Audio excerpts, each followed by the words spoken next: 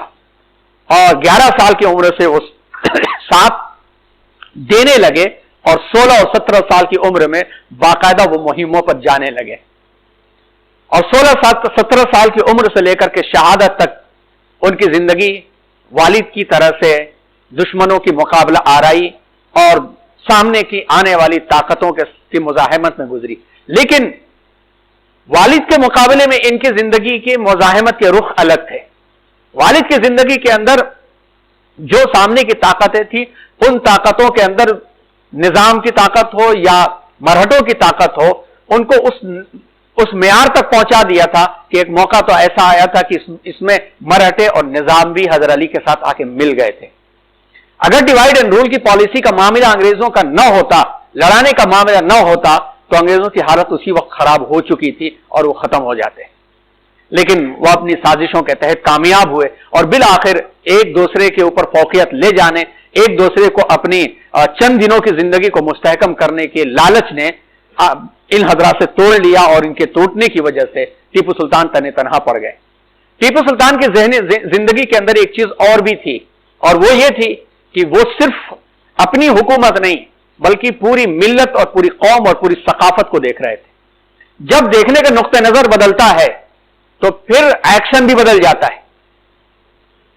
Action Tipu Sultan کا یوں بدلا جس کی وجہ سے آج اعتراضات ہوتے ہیں، اور وہ اعتراضات اس لیے ہوتے ہیں کہ انہوں نے اپنے اندر کے گنہگاروں کو بہت معاف کیا ہے، اصلاحات کی،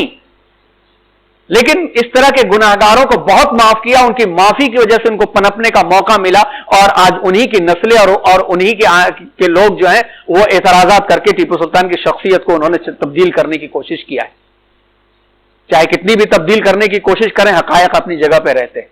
فرانس میں ایک میوزیم ہے، بہت بڑا میوزیم ہے، کئی منزل کا ہے، اور اس پورے میوزیم کو اگر دیکھنا ہے تو کئی دن لگتے ہیں۔ ابھی حال ہی میں ہمارے گنجام کا ہی ایک بچہ سافٹ ویئر انجینئر اس کی زیارت دیکھنے کے لیے گیا، تو اس میں وہ ایریا، ایک بہت بڑا ایریا ان حضرات نے کور کر رکھا ہے سلطانز آف سائنس کے نام سے، اور اس میں اس ایریا کے اندر گویا تقریباً آدھے دن سے زیادہ وقت چاہیے اسے دیکھنے کے لیے، تو اس میں مسلم دور کی کوالٹی کو، سائنس کو، اور ان کی اس پورے کلچر کی جھلک دکھایا، اور اسی میں ایک حصہ ہے جس میں حضرت ٹیپو سلطان شہید رحمت اللہ علیہ کا تذکرہ ہے اور سری رنگا پٹنا کا تذکرہ ہے۔ اب ظاہر سی بات ہے گنجام کے بچے کو فرانس میں سری رنگا پٹنا دکھائی دے جائے تو پھر وہ وہاں رکے گا، ٹک کر کے اس نے فوٹو لیا اور دیکھا اور دکھایا، اور کہا وہاں پہنچ کر کے ہمیں اتنا سکون ملا کہ دنیا، ہندوستان کے لوگ ویکیپیڈیا کے اوپر بھی ٹیپو سلطان کی تاریخ تبدیل کرچے کر ڈالیں، حقائق اپنی جگہ پر موجود ہوا کرتے۔ حضرت شہید رحمت اللہ علیہ نے اندرونی اصلاحات کے سلسلے میں بہت ہی معافیاں دی ہیں، ورنہ سلطان بتیری سے لے کر کے کورگ تک معاشرتی سماجی ریفارمیشن میں اپنا وقت انہوں نے نہ کھپایا ہوتا۔ جس وقت کاویری کے قریب سے گزرتے ہوئے ان کی نظر 2 پہاڑیوں پر پڑی جس کے بیچ سے کاویری گزر رہا ہے،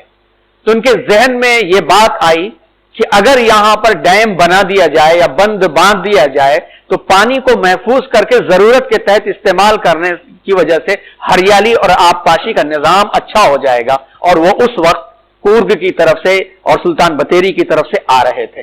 اور وہاں اصلاحات کا کام کر کے آ رہے تھے، اور وہاں پہ اصلاحات کے کام میں سب سے بڑا اصلاحی کام تھا کہ عورت کو انہوں نے مقام دیا تھا، کہ اس زمانے میں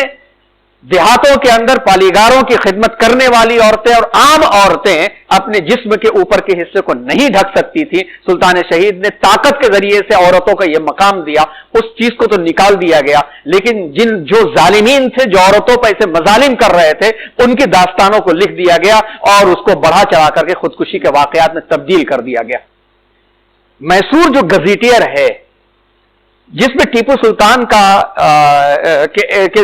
زمانے کے جو صفحات ہیں اس میں کافی تعصب کے بیج بوئے گئے، لیکن اس کے اندر بھی کئی حقائق بھی سامنے آ گئے، ٹیپو سلطان کے تعلق سے بھی، حیدر علی کے تعلق سے بھی. اگلے لیکچر میں انشاءاللہ وہ تفصیل آئے تو بہتر ہے. یہاں پہ ہم یہ بات کہنا چاہتے ہیں کہ ایک چیز ذرا دھیان سے اور علاقائی دورے کر کے دیکھ لی جائے. ہریالی کس مقام پہ آتی ہے؟ جس مقام پہ پانی کا صحیح نظام بنایا جائے. ہریالی کس مقام پہ آتی ہے؟ جہاں پر لیبر کلاس دل لگا کے کام کرتا ہے، یعنی کسان. اور کسان کہاں پہ ٹکتا ہے؟ جہاں اسے 2 روٹی سکون کی ملتی ہے. پورے ہندوستان میں جائزہ لے لیا جائے اور پورے ہندوستان میں نقشے میں جائزہ لے کر کے یہ دیکھا جائے کہ جن علاقوں میں انگریزوں نے حکومت کیا یا خاندانی بادشاہوں نے اپنے خاندان کے لیے حکومت کیا، وہ زیادہ سرسبز و شاداب ہیں یا جہاں پہ ٹیپو سلطان نے حکومت کیا وہ زیادہ سرسبز و شاداب ہیں. پورا نقشہ اٹھا کے دیکھ لیا جائے، یہاں سے لے کر کے مالابار کے ساحلوں کے قریب تک، وہاں سے لے کر کے ٹراونکور تک، یہ پورا کا پورا علاقہ دیکھ لیا جائے. پانی کا آبپاشی کا جو نظام اور آبپاشی کے نظام کے ساتھ ساتھ ہریالی کا نظام اور فصلیں اگانے کا نظام سب سے بہترین آج تک پایا جاتا ہے. اس کی بنیاد کہیں تو رہی ہوگی، کہیں تو رہی ہوگی. اور اس کی بنیاد اس سے پہلے بھی دیکھی جائے تو اس سے پہلے بھی اتنی نہیں ملتی ہے، اور اس کے بعد انہی بنیادوں پر آگے چیزیں بڑھی اور انہی بنیادوں پر سر وشویشوریا جو یہاں کے لیے ایک ہیرا کہے جاتے ہیں، جس زمانے میں سر مرزا اسماعیل جن کا تذکرہ آنا ضروری ہے، ان کے زمانے کے اندر جب ڈیم بنا تو باقاعدہ جو ہے اس کے بعد اصلاحات ہوئیں. اور اس ڈیم کو بناتے وقت میں بھی چونکہ حکومت انگریزوں کی تھی، ایک ایسا بیج بو دیا کہ جس کو لے کے اب تک تمل ناڈو اور کرناٹک لڑتے رہتے. ان کے کردار میں کہیں نہ کہیں لڑائی ضرور نظر آ جائے گی. انہوں نے 100 سال کے جو معاہدے کیے، اس 100 سال کے معاہدے کے اندر 1995 کے بعد سے لڑائیاں شروع ہو گئی. لیکن ہم بغور جائزہ لیں تو حضرت ٹیپو سلطان شہید رحمت اللہ علیہ نے زمینی سطح کے نیچے کے لوگوں کے لیے جو اصلاحات کیا تھا، ان کو زمینداروں، لینڈ لارڈز، پالیگاروں سے آزاد کرانے کا کام، ان کی زمینوں کو ان سے آزاد کرانے کا کام کہ جو زمین پر جتنی کاشت کرے گا اس زمین کا وہ اتنا حقدار اور مالک ہوگا، جس کو بعد میں اندرا گاندھی نے امپلیمنٹ کیا. یہ کام حضرت ٹیپو سلطان شہید رحمت اللہ علیہ کے زمانے کا تھا. باہر سے کاریگروں کو اور ایکسپرٹس کو بلانے کا کام حضرت ٹیپو سلطان شہید رحمت اللہ علیہ کا تھا. کریگٹا پہاڑ کے پیچھے کا جو اللہ پٹنہ ہے، کل وہاں تو نہیں جایا جا سکے گا، لیکن ایک جائزہ لیا جا سکے گا کہ وہاں پر 2 قسم کے لوگ تھے. ایک تو وہ لوگ تھے جو کسانی کے ماہر تھے، اور دوسرے وہ لوگ تھے جو ریاست میسور یعنی سلطنت خداداد کے لیے راکٹ کے بارود بناتے تھے. وہ وہاں پہ باقاعدہ راکٹ کا بارود وہاں بنا کرتا تھا. تو یہ بھی ہمارے سامنے بات آتی ہے، اور اس سے بات سمجھ میں آتی ہے کہ اگر اندرون طور پر ظلم کیا ہوتا انہوں نے، تو ظلم کی داستانوں کے اندر کوئی دیگر قوم کے عبادت خانے نہ بچتے، اور نہ یہ حضرات جو کھیتی باڑی کرنے والے ہیں ان علاقوں کے اندر بستے آ کر کے. وہ اور ہے مزید اس کی حقائق کی داستان لی جائے گی. یہ ساری سلائیڈیں پچھلے سال بھی آپ کے سامنے آ چکی ہیں، جب ہم لوگوں نے آزادی کے 75 سالہ جشن کے موقع پر حضرت ٹیپو سلطان شہید رحمت اللہ علیہ یعنی آزادی کے اولین مجاہد کو یاد کیا تھا ہم لوگوں نے. بس آج اتنا یہاں تک رکھیں کہ ایک تو 17 سال کا دور حکومت، اور 17 سال کے دور حکومت میں گھوڑے کی پیٹھ پر ان کا زمانہ گزرا. لیکن گھوڑے کی پیٹھ پر زمانہ گزرنے کے باوجود جو بھی دستاویزات ہمیں مہیا ہیں، اگر ان کے ذریعے تحریر کروائی جانے والی 48 کتابیں مل جاتی تو وہ ایک بہت بڑا ذخیرہ اور انسائکلوپیڈیا بن جاتی. لیکن جو کتابیں دستیاب ہیں، جو ان کی علمی خدمات دستیاب ہیں، اس سے اندازہ ہوتا ہے کہ یہ کوئی علاقائی سطح کے نواب نہیں تھے، بلکہ ان کی ذہنی وسعت خلافت کے مقام کی تھی۔ اصلاح کا کام اپنی ذمہ داری سمجھ کر کے کیا کرتے تھے۔ ٹیپو سلطان کی شہادت کے 17 سال کے بعد پہلی کتاب آئی، اور وہ پہلی کتاب برٹش اسکالر کی لکھی ہوئی تھی۔ تو تصور کر لینا چاہیے کہ برٹش اسکالر ایک ایسے شخص کو کس انداز سے پیش کرے گا جو شخص اس کی حکومت کی راہ میں سب سے بڑا روڑا تھا اور جس کی موجودگی کے اندر ہندوستان کے اوپر انگریز کلیم نہیں کر سکے، تو اس کے کردار کو کس انداز سے وہ پیش کرے گا۔ لیکن اس کے باوجود بھی ان کے سرمایوں کا جو تذکرہ کیا اس سے اندازہ ہوتا ہے کہ انہوں نے اصلاح امت کی ذمہ داری خود سے کس طرح سے انجام دیا تھا۔ انہوں نے سری رنگ پٹن کا جو علاقہ ہے، جس کو سڑک نے 2 حصوں میں اب ڈیوائیڈ کر دیا، بنگلور کی شاہراہ نے 2 حصوں میں ڈیوائیڈ کر دیا، جو علاقہ ایسٹ سائیڈ کا ہے جہاں پہ دریائے کاویری آ کر کے ملتا ہے، وہ علاقہ باقاعدہ منظم طریقے کا بسا ہوا نہیں تھا۔ کھیتی باڑی والے لوگ تھے، کچھ مزار تھے، قادر شاہ ولی کا مزار ادھر کرنگور کی طرف تھا جہاں پر حیدر علی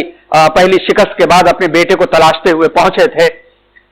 باقاعدہ منظم طریقے کے اوپر سڑک کے اس پار کا ایسٹ سائیڈ سے لے کر کے گنبد تک کا علاقہ ٹیپو سلطان نے اپنی انجینئرنگ اور اپنی قابلیت کی بہت بڑی مثال قائم کر کے بنایا۔ اور آپ جب بھی جائیں تو دھیان دیجئے گا، سڑکیں گرچہ اب مل گئی ہیں اور ادھر سے ادھر بن گئی ہیں، لیکن جن لوگوں کی عمریں 50 سال سے اوپر کی ہیں وہ جانتے ہوں گے کہ ہر 50 میٹر کے بعد سیدھی سڑک تھی۔ ادھر بھی گویا اس کو کہا جائے کہ چیس شطرنج کے خانے کی طرح سے تھی، اور اس سے بہترین ٹاؤن شپ کوئی نہیں ہوا کرتی۔ ندی کے ایک کونے سے لے کر کے دوسرے کونے تک سیدھا روڈ، یعنی سیدھی سڑک تھی، ادھر سے بھی اور جنوب اور شمال کی طرف سے بھی۔ اور اس انداز سے گھروں کو بسایا گیا تھا کہ یہ روایت تو کسی کتاب میں تو نہیں ملی، البتہ ہمارے استاد جناب پروفیسر کریم الدین صاحب جو گنجام کے اور ان کے پردادا جد امجد ٹیپو سلطان کے محل میں کام کرنے والے، تو ان کو زبانی روایت کے تحت وہ بتاتے تھے کہ یہ علاقہ بڑا منظم تھا اور 1 لاکھ کی آبادی یہاں پہ قائم تھی، اور اتنا گھنا یہ علاقہ تھا کہ اس کے پرنالے ندی میں گرا کرتے تھے، اور درمیان میں کری گھٹا پہاڑ کی طرف آنے جانے کے لیے برج بنے ہوئے تھے، جس میں سے ایک محلہ جو مسجد سردار خان کے قریب ہے جس کو کمتر محلہ کہا جاتا ہے۔ کمتر محلہ، اب کمتر محلہ اس پر غور کرنے سے یہ بات سمجھ میں آئی کہ وہ کمتر محلہ نہیں ہے بلکہ قنطر محلہ ہے، اور قنطر عربی میں کہتے ہیں برج کو، پل کو، یعنی وہ محلہ جہاں سے پل بنایا گیا تھا، تو قنطر محلہ کو کنتر محلہ کر دیا گیا۔ اس طرح سے حضرت ٹیپو سلطان شہید رحمت اللہ علیہ، ایک تو اچھا یہ جو بات پوری ہو جائے، اس جگہ پر اس مقام کا نام آپ نے گنج عام رکھا۔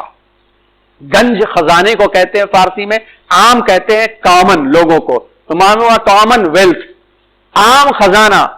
اب عام خزانے کی وجوہات ہمارے استاد محترم جناب پروفیسر بی شیخ علی صاحب کہا کرتے تھے کہ عام خزانے کی وجہ سب سے بڑی یہ تھی کہ انہوں نے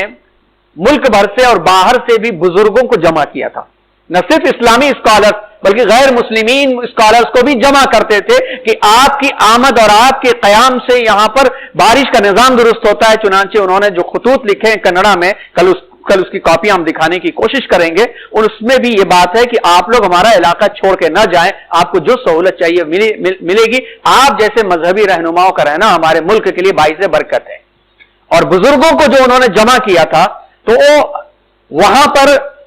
اپنی سلطنت خداداد میں ہر مسجد کے اندر انہوں نے ایک مدرسہ بنایا تھا، اور ہر مدرسے کے اندر ایک امام کا اور ایک استاد کا تقرر ہوتا تھا۔ شیخ علی صاحب کہنے کے مطابق کہ ہر ایک کو قاضی کا لقب دیا جاتا تھا، اور وہ براہ راست سلطان کو رپورٹ کرتے، اور اس جگہ پر ان کو گھر بنا کر کے دیے جاتے، کیونکہ امت میں علماء جو ہوتے ہیں امت کا عام خزانہ ہوتے ہیں۔ ان بنیادوں پر اس کا نام گنج عام رکھا گیا تھا، اور اسی جگہ پر جو سڑک جو ہے سیدھی گنبد تک جاتی ہے، وہاں پر مسجد چوڑی گران سے لے کر کے موجودہ چرچ تک کا جو علاقہ تھا، وہ علاقہ چوڑی گران کا کہا جاتا تھا، صرافہ بازار کہا جاتا تھا، جہاں پر سونے کے تاجر لین دین کیا کرتے تھے. انہی تاجروں میں کے گروپ نے وہاں ایک مسجد تعمیر کیا جو مسجد چوڑی گران کے نام سے مشہور ہے، یعنی سونے کی چوڑیاں بنانے والوں کا محلہ. تو معلوم ہوا کہ اصلاح کا کام گھوڑے کی پیٹھ پر ہے، یہاں سے دشمن وہاں سے دشمن، اندر کی سازش باہر کی سازش، لیکن اپنی مینٹل پاور کو اور اصلاح امت کی فکر کو اتنا یاد رکھا انہوں نے کہ دینی بنیادوں پر بچوں کی تربیت کا آغاز کیا. اور اسلام کی خصوصیت یہ ہے کہ جو شخص قرآن کا جتنا بڑا ماہر ہوتا ہے اتنا زیادہ اس کا ذہن کھلتا چلا جاتا ہے. جب قرآن کی آیتیں اقرا سے شروع ہو کر کے کائنات میں غور و فکر کی طرف توجہ دلاتی ہے تو قرآن کا طالب علم اقرا یعنی دل کی دنیا کو رب کی بندگی کے تابع درست کرنے کے ساتھ ساتھ وہ آفاق و انفس میں بھی غور کرے گا، اور غور کرے گا تو پریکٹیکل وہ کیا کرے گا؟ ایجادات کرے گا. حضرت ٹیپو سلطان شہید رحمۃ اللہ علیہ اس میں بھی مایاناز مانے جاتے ہیں، سمجھے جاتے ہیں. حضرت مفکر اسلام مولانا سید ابو الحسن علی ندوی رحمۃ اللہ علیہ اور ان کے خانوادے کے لوگ نہایت احترام کیا کرتے تھے. حضرت مولانا سید واضح رشید ندوی رحمۃ اللہ علیہ انہوں نے باقاعدہ کتابچہ لکھا. حضرت مولانا علی میاں صاحب رحمۃ اللہ علیہ نے اپنی کتابوں میں ان کا تذکرہ کیا عزت کے ساتھ. اور اگلے لیکچر میں انشاءاللہ علامہ اقبال کے جو اشعار کاویری کی شان میں لکھے گئے ہیں، یہ بڑی زبردست بات ہے، ہم آپ کو وہ باقاعدہ پیش کرنا چاہیں گے تاکہ آج ہمارے غیر مسلمین برادران کی اس علاقے میں ہم سب کی عقیدت ہے، یعنی احترام ہے. ان کے یہاں تو عقیدہ ہے، ہمارے یہاں احترام ہے. کاویری سے ہم بڑی محبت کرتے، کاویری کو پاک صاف رکھنے کی ہم کوشش کرتے، اور جہاں موقع پڑتا ہے تو کاویری نما دو، کاویری نما دو، کاویری ہماری ہماری کہتے ہیں. غیر مسلم برادران کی تو کاویری سے تو نہایت ہی عقیدت ہے، عقیدے کی طرح سے ہے.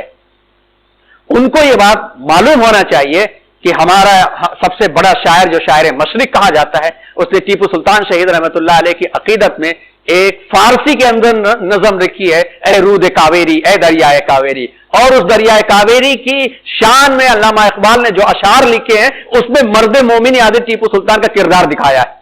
زبردست ہے، اگلے لیکچر میں انشاءاللہ ہم آپ کے سامنے پیش کرتے.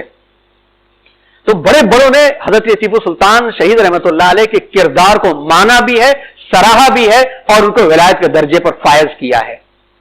اس طرح کے کم از کم 17-18 ایسی اصلاحات ہیں جو اصلاحات اس زمانے میں ایک چھوٹے سے علاقے کے حکمران کے لیے تصور ہی نہیں کیا جا سکتا تھا کہ اگر وہ شخص اپنے حکومت کو بچانے کے لیے، اپنی اولاد کو بچانے کے لیے، یا صرف اپنے مذہب کے لیے کام کرتا وہ کر سکے. اس کے کام کرنے کے انداز میں سارے مذہب کے لوگوں کا ساتھ تھا. ساتھ کس کا نہیں تھا؟ جو غدار تھے، چاہے وہ غدار مسلم ہو، چاہے وہ غدار غیر مسلم ہو، چاہے وہ غدار کرسچن ہو، چاہے وہ غدار کورگ کے لوگ ہو، چاہے وہ غدار سرنگ پٹن کے لوگ ہو. جان دینے والوں میں جب آپ تاریخ کھنگالیں گے تو وہاں پہ یہ بات ملے گی کہ 4 مئی 1799 کو جب حضرت شہید کی لاش تلاشی گئی تو اس لاش کے ڈھیر کو ہٹانے کے لیے 4-5 خواتین کی لاش کو ہٹانا پڑا، جس میں سے ایک برہمن کی بیٹی تھی کرشنا راؤ، جس نے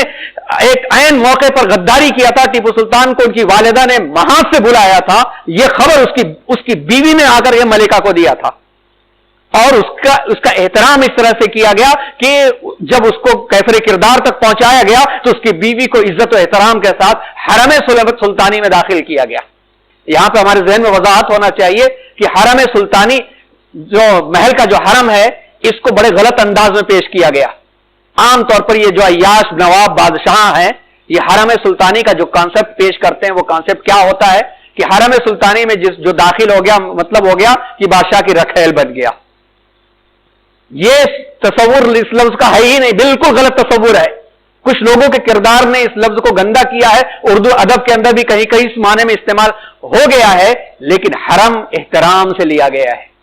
حرم مکی، حرم مدنی، اس احترام کے لفظ کو مسلم موقر بادشاہوں نے ان خواتین کے لیے استعمال کیا تھا جن کو سب سے اونچا مقام اور احترام دینا ہوتا تھا. یعنی حرم سلطانی کا مطلب یہ ہوتا تھا کہ بادشاہ کے محل میں ایک ایسا علاقہ ہوگا جس علاقے کے اندر خواتین کوئی بھی ہو جن کو حرم میں داخل کر دیا گیا، چاہے وہ خاتون جھاڑو دینے والے کے گھر کی ہو، چاہے وہ کسی پالیگار کے گھر کی ہو، چاہے وہ غیر مسلم گھرانے کی ہو، ان کو داخل کر دیا گیا تو شاہی احترام کی عزت کے قابل ہو گئی. وہ جو عزت رانی کو، شہزادی کو ملتی ہے، ملکہ کو ملتی ہے، وہی عزت ان کو ملے گی، اور اس جگہ پر کوئی مرد داخل نہیں ہو سکے گا، غیر محرم داخل نہیں ہو سکے گا، ان کو کوئی دیکھ نہیں سکے گا. یہ حرم کا کردار تھا، اور یہی حرم کا کردار ٹیپو سلطان کی زندگی میں تھا. ایک جو ہے فرانسیسی مورخ نے زبردست کتاب لکھی ہے، دا ٹیپو شیر ہندوستان کے نام سے کتاب لکھی ہے، اس کا اردو ترجمہ آیا ہے. اس اردو ترجمے میں اس نے لکھا ہے کہ ٹیپو سلطان کی زندگی پر کیچڑ اچھالنے والے بھی اس بات پر کیچڑ نہیں اچھال سکتے کہ ٹیپو سلطان نے کسی عورت کی طرف سے غلط نگاہ دکھایا ہو. وہ حمام میں بھی کپڑے پہن کر کے نہانے کے عادی تھے کہ ان کے بدن کو کوئی دیکھ سکے، اور غیر محرم کی طرف تو نظر اٹھا کر کے انہوں نے نہیں دیکھا. یہ اسباق ہیں، ان اسباق کو ہمیں سامنے لانا چاہیے. اور ان اسباق میں جو چیزیں ہمارے سامنے آتی ہیں وہ حضرت ٹیپو سلطان شہید رحمۃ اللہ علیہ کے تعلق سے جو مختصر باتیں آپ کے سامنے لائی گئیں، یہ گویا ایک طرح سے تمہید تھی. انشاءاللہ منظم طریقے پر حضرت شہید رحمۃ اللہ علیہ کا پورا لیکچر اگلے 18 تاریخ کو انشاءاللہ 18 اکتوبر کو انشاءاللہ وہ سامنے لایا جائے گا، جس میں 3 چیزیں انشاءاللہ پیش کی جائیں گی. پہلی چیز ہے وہ ہے حضرت ٹیپو سلطان شہید رحمۃ اللہ علیہ کی حکومت اور آپ کا ساتھ دینے والے لوگ، آپ کے مخالفین لوگ. دوسری چیز ہے حضرت شہید رحمۃ اللہ علیہ کی جانے والی اصلاحات کیا کیا تھی، انہوں نے کیا کیا ایجادات کروایا. اور تیسری چیز تھی کہ اس چیز کا جائزہ کہ سلطنت خداداد کا سقوط کیوں ہوا، کیسے ہوا، اس کے بعد کے حالات کیا ہوئے. یہ انشاءاللہ اگلے اس میں لایا جائے گا. وآخر دعوانا الحمدللہ رب العالمین.